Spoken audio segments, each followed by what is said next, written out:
Hello guys, welcome po sa aking YouTube channel, ang Mapram TV. So ngayon po, magbibigay po ako ng mga dahilan kung bakit nababawasan po ang ating subscribers. At saka kung bakit po tayo ina-unsubscribe ng mga subscribers natin. So yun po. So syempre po, masakit sa atin yon, lalo na sa ating mga baguhang YouTuber na nag-iipon pa lang ng subscriber. So maski na po kahit yung mga matagal na nag-YouTube nakakaranas din po ng ganon, yung pagbukas po ng account nila, pagtingin nila mababawasan na yung subscriber nila.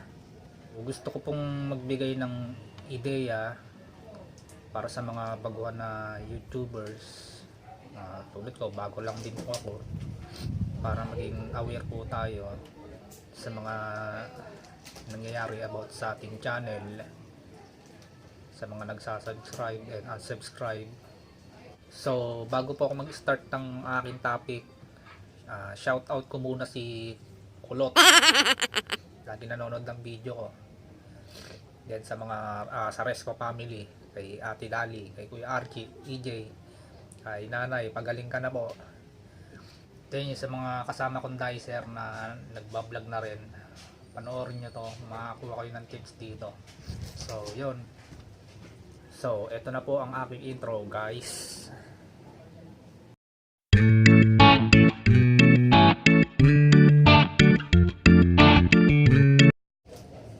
Well, eto po, para po sa mga small YouTuber, sa mga baguhan na nag-YouTube, nagbablog lang. Eto po, kadalasang ginagawa, kung meron po kayong dummy account ng Gmail, kung dalawa man yan, tatlo, lima, tapos ginagamit na pan-subscribe dun sa main channel nila, yung may mga videos, yung maraming videos nila, hindi po counted yon. Bali na detect po yun ni YT.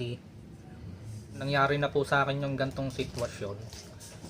Meron po akong dalawang Gmail account, then ginawa ko po, nilog out ko po yung main account ko sa YouTube channel ko, then in-enter ko muna yung isa, tapos sinearch ko po yung YouTube channel ko, then sinubscribe ko po. Noon din po yung ginawa ko sa isa kong Gmail account, in-enter ko din po, tapos sinearch ko po yung main channel ko, then sinubscribe ko rin po. Di syempre nadagdagan siya ng 2 subscriber. Binalik ko na yung main channel ko, nakita ko nadagdagan ng 2. Tapos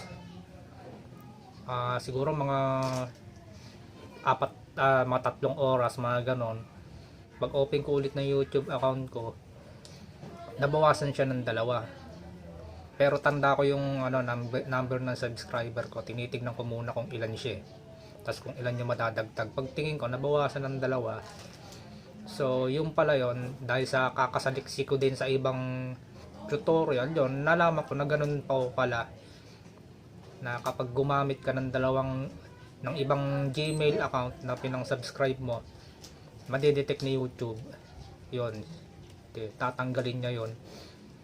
Then yung isa pa po guys, yung sa mga baguhan na YouTuber, vlogger, yung mahilig po sa sub to sub. Yes po, yung sub to sub, kapag sinubscribe po kayo ng ibang subscriber, make sure lang po na panonoodin din nila yung video nyo para po ma-counted siya.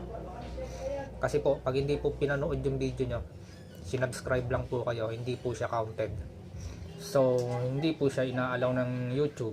Magandang gawin nyo po, pag nag-sub to sub kayo dun sa ibang YouTuber, gawin nyo po, hanap ko po kayo ng videos niya, yung kahit maikli lang, yung kung hindi naman kayo interesadong panoorin yon, hanap lang kayo ng videos niya na kahit maikli lang, para ma-counted yung pag-subscribe nyo sa channel niya. Tapos ito po, kung matagal na po kayong YouTuber, then tapos bigla kayong hindi na naging active, halimbawa naging busy na kayo sa kung ano man yung ginagawa nyo, then yung mga subscriber nyo magtataka yung bakit si Idol hindi na nag-upload ng mga videos, hindi na sila updated. So mangyayari nyan, napipilitan nila silang mag-unsubscribe sa channel mo. Then ang gagawin nila, hahanap na lang sila ng ibang channel na related din sa mga topic mo. Kasi nga hindi ka na active eh. So ano pang aabangan nila sa channel mo? Wala na. So yun po, ganun po ang nangyayari. So suggest ko na lang po sa mga baguhan na YouTuber, mga nagbablog, katulad ko, katulad nyo, siguro gumawa na lang po tayo ng content na yung sa tingin ng tao eh magugustuhan nila, yung content na tipong hindi ka nila iiwan, maghaluma ng balat sa pinulupan. So yun lang po guys ang munting maibabahagi ko sa inyo ngayon. Kung bago lang po kayo sa akin channel, subscribe na po kayo sa akin channel, then click nyo na rin po yung notification bell para maging updated po kayo sa lahat ng videos na aking i-upload. Well, hanggang dito na lang po tayo guys. Kita-kita na lang po tayo sa susunod ko pong upload ng video para po sa inyong lahat. Sige po guys, mauna na po ako, may gagawin pa po ako sa kusina. Paalam po sa inyo, maraming salamat po sa panonood. Paalam!